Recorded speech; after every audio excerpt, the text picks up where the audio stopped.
Hello welcome back to my channel.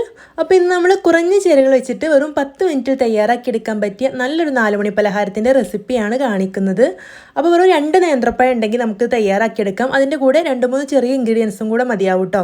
എല്ലാവർക്കും തയ്യാറാക്കിയെടുക്കാം, നല്ല ടേസ്റ്റാണ്. അപ്പോൾ വളരെ എളുപ്പത്തിൽ തയ്യാറാക്കിയെടുക്കാൻ പറ്റിയ നല്ല ടേസ്റ്റ് ആയിട്ടുള്ള ഈ ഒരു പലഹാരം എങ്ങനെയാണ് തയ്യാറാക്കുന്നതെന്ന് കണ്ടു നോക്കാം. അതിന് മുമ്പായിട്ട് ചാനൽ ആദ്യമായിട്ട് കാണുന്ന കൂട്ടുകാരുണ്ടെങ്കിൽ ഒന്ന് സബ്സ്ക്രൈബ് ചെയ്തിട്ട് സപ്പോർട്ട് ചെയ്യണം കേട്ടോ.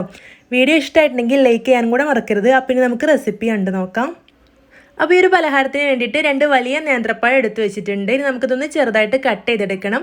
അപ്പോൾ നമുക്ക് മീഡിയം പഴുപ്പിലുള്ള പഴമാണ് ഞാനിവിടെ എടുത്തിട്ടുള്ളത്. ഓവറായിട്ട് പഴുത്തിട്ട് നമുക്ക് കഴിക്കാൻ കഴിയാത്ത പഴമൊക്കെ ഉണ്ടെങ്കിൽ അത് വെച്ച് തയ്യാറാക്കി എടുക്കുകയാണെങ്കിൽ നല്ല ടേസ്റ്റ് ആയിരിക്കും കേട്ടോ.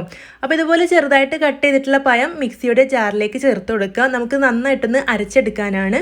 ഇതിലേക്കൊരു 1/2 കപ്പ് പഞ്ചസാര ചേർത്ത് കൊടുത്തിട്ടുണ്ട്. പഞ്ചസാരക്ക് പകരം നിങ്ങൾക്ക് വേണമെങ്കിൽ ശർക്കര പാനിയാക്കിയിട്ട് കുറച്ച് ചേർത്ത് കൊടുത്താലും മതി. അപ്പോൾ ഞാനിവിടെ പഞ്ചസാരയാണ് മധുരത്തിന് വേണ്ടി ചേർത്ത് കൊടുത്തിട്ടുള്ളത്. അപ്പോൾ നല്ല പഴുത്ത പഴമാണെങ്കിൽ അതിനനുസരിച്ചിട്ട് പഞ്ചസാര ചേർത്ത് കൊടുത്താൽ മതിയാവും കേട്ടോ. ഇതൊന്ന് മിക്സ് ചെയ്തിട്ട് നന്നായിട്ടൊന്ന് അരച്ചെടുക്കാം. അപ്പോൾ പഴമൊക്കെ നല്ല പേസ്റ്റ് രൂപത്തിൽ അരച്ചെടുത്തിട്ടുണ്ട്. ഇനി നമുക്കിതിലേക്ക് കോൺഫ്ലവർ ചേർത്ത് കൊടുക്കണം. ഒരു 1/2 കപ്പ് കോൺഫ്ലവർ ആണ് ചേർത്ത് കൊടുക്കേണ്ടത്. കോൺഫ്ലവർ ചേർത്ത് കൊടുക്കുന്നതിന് ഇരട്ടി വെള്ളം ചേർത്ത് കൊടുക്കണം. അപ്പോൾ 1/2 കപ്പ് കോൺഫ്ലവറിലേക്ക് 1 കപ്പ് വെള്ളം കൂടെ ചേർത്ത് കൊടുത്തിട്ടുണ്ട്. ഒരു സ്പൂൺ വെച്ചിട്ട് ഒന്ന് മിക്സ് ചെയ്ത് കൊടുക്കുകയാണ്. അപ്പോൾ ഇതുപോലെ മിക്സ് ചെയ്തെടുത്ത ശേഷം ഇനി നമുക്കിത് നല്ല പോലെ ഒന്ന് അടിച്ചെടുക്കാം.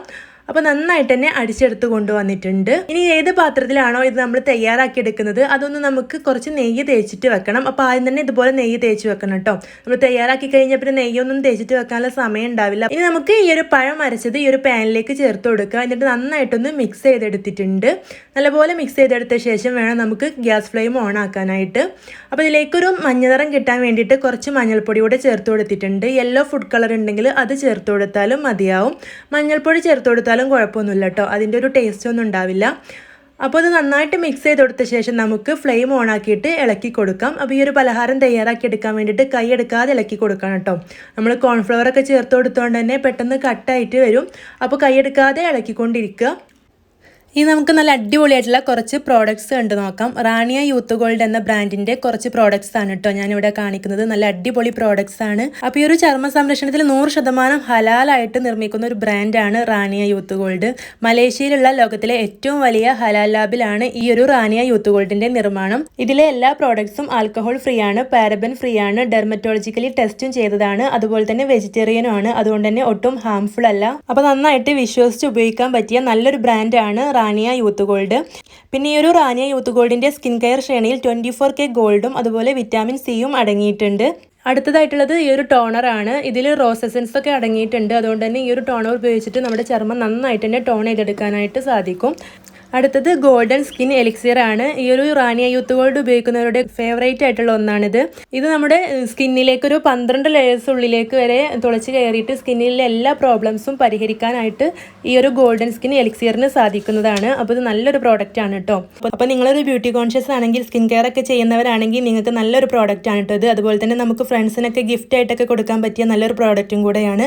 അതുപോലെ ഇപ്പോൾ വാങ്ങിക്കുകയാണെങ്കിൽ ആമസോണിലും ഫ്ലിപ്കാർട്ടിലും മിന്ത്രയിലൊക്കെ നിങ്ങൾക്ക് 50% ഓഫറിൽ ഇത് അവൈലബിൾ ആണ്. ഈ ഒരു പ്രോഡക്റ്റ് നിങ്ങൾക്ക് വേണമെങ്കിൽ ഡിസ്ക്രിപ്ഷൻ ബോക്സിലും കമൻറ്റ് ബോക്സിലൊക്കെ ലിങ്ക് കൊടുക്കാം. അപ്പോൾ നല്ല അടിപൊളി പ്രോഡക്റ്റ്സ് ആണ്, വാങ്ങി ഉപയോഗിച്ച് നോക്കൂ കേട്ടോ.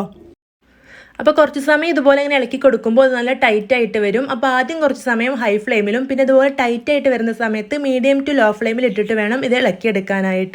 അപ്പോൾ ഒന്നുകൂടെ ടൈറ്റ് ആയിട്ട് വരുന്ന സമയത്ത് ഇതിലേക്ക് 1 ടേബിൾ സ്പൂൺ നെയ്യ് ചേർത്ത് കൊടുത്തിട്ടുണ്ട്. നെയ്യ് ചേർത്ത് കൊടുത്ത ശേഷം വീണ്ടും നന്നായിട്ട് ഇളക്കി മിക്സ് ചെയ്ത് നെയ്യൊക്കെ എല്ലായിടത്തും എത്തുന്ന രീതിയിൽ നന്നായിട്ട് ഇളക്കി കൊടുക്കുക. എന്നിട്ട് നന്നായിട്ട് ഒന്നും കൂടെ ഇളക്കി കൊടുത്ത ശേഷം നമുക്കിതിലേക്ക് 1 ടേബിൾ സ്പൂൺ നെയ്യും കൂടെ ചേർത്ത് കൊടുക്കാം. അങ്ങനെ നമ്മളിതിലേക്ക് 2 ടേബിൾ സ്പൂൺ നെയ്യാണ് ടോട്ടൽ ചേർത്ത് കൊടുക്കുന്നത്. എന്നിട്ട് വീണ്ടും നന്നായിട്ട് നെയ്യൊക്കെ നന്നായിട്ട് മിക്സ് ആക്കി എടുക്കാം.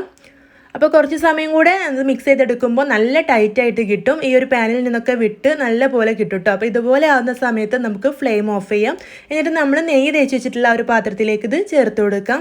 അപ്പോൾ ഇതോടെ മുഴുവനായിട്ടും ഇതിലേക്ക് ആക്കിയിട്ടിട്ട് നമുക്കിതൊരു സ്പൂണോ സ്പാച്ചിലൊക്കെ വെച്ചിട്ട് ഒന്ന് ലെവൽ ചെയ്ത് സെറ്റാക്കി എടുക്കണം. അപ്പോൾ ഞാനിവിടെ സ്പൂൺ വെച്ചിട്ട് ഇതുപോലെ ഒന്ന് ലെവലാക്കി എടുക്കുന്നുണ്ട്. ഒരു സ്പാച്ചിലയിൽ അല്പം നെയ്യും കൂടെ ചേർത്ത് വീണ്ടും നന്നായിട്ടൊന്ന് ലെവൽ ചെയ്ത് കൊടുക്കുക കേട്ടോ. അപ്പോഴാണ് നന്നായിട്ട് തന്നെ ഇത് സെറ്റായിട്ട് കിട്ടുള്ളൂ. അപ്പോൾ ഇതുപോലെ നന്നായിട്ട് സ്പാച്ചില വെച്ചിട്ട് പ്രസ് ചെയ്തിട്ടൊന്ന് ലെവലാക്കുക.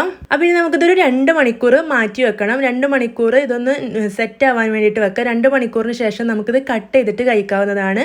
അപ്പോൾ നേന്ത്രപ്പഴം വെച്ചിട്ട് തയ്യാറാക്കിയിട്ടുള്ള ഒരു ഹലുവ ഇവിടെ റെഡി ആയിട്ടുണ്ട്. ഇപ്പോൾ ഇവിടെ 2 മണിക്കൂർ കഴിഞ്ഞിട്ടുണ്ട്. നമുക്കിതൊന്ന് മോൾഡിൽ നിന്നൊന്ന് മാറ്റി നോക്കാം. അപ്പോൾ ഇതുപോലെ മോൾഡിൽ നിന്ന് മാറ്റിയിട്ടുണ്ട്. ഇതിലൊന്നും ഒട്ടിപ്പിടിക്കാതെ നല്ല അടിപൊളിയായിട്ട് കിട്ടിയിട്ടുണ്ട്. നല്ല ടേസ്റ്റി ആയിട്ടൊരു പലഹാരമാണ്. നിങ്ങൾ എന്തായാലും തയ്യാറാക്കി നോക്കാൻ മറക്കരുത്. അപ്പോൾ വീഡിയോ ഇഷ്ടമായിട്ടുണ്ടെങ്കിൽ ലൈക്ക് ചെയ്യാനും ഷെയർ ചെയ്യാനും നിങ്ങളുടെ അഭിപ്രായം കമൻ്റായിട്ട് അറിയിക്കാനും മറക്കരുത്. നിങ്ങൾക്ക് ഇഷ്ടമുള്ള ആകൃതിയിൽ കട്ട് ചെയ്തിട്ട് സേവ് ചെയ്യാവുന്നതാണ്. ഞാനിവിടെ സ്ക്വയർ ആയിട്ടാണ് കട്ട് ചെയ്തെടുത്തിട്ടുള്ളത്. ഇനി വേണമെങ്കിൽ കുറച്ച് ഡെസിക്കേറ്റഡ് കോക്കണിലൊന്ന് കോട്ട് ചെയ്തെടുക്കുകയാണെങ്കിൽ കാണാനും കഴിക്കാനൊക്കെ ഒന്നുകൂടെ നല്ല രസമായിരിക്കും. അപ്പോൾ ഞാൻ ഇതുപോലെ ഡെസിക്കേറ്റഡ് കോക്കനറ്റിലൊന്ന് കോട്ട് ചെയ്തെടുത്തിട്ടുണ്ട്. അപ്പോൾ നമ്മുടെ പലഹാരം ഇവിടെ റെഡി ആയിട്ടുണ്ട്. അപ്പോൾ ഇനി ഇതുപോലുള്ള സിമ്പിൾ റെസിപ്പീസൊക്കെ ആയിട്ട് വീണ്ടും കാണാം. താങ്ക്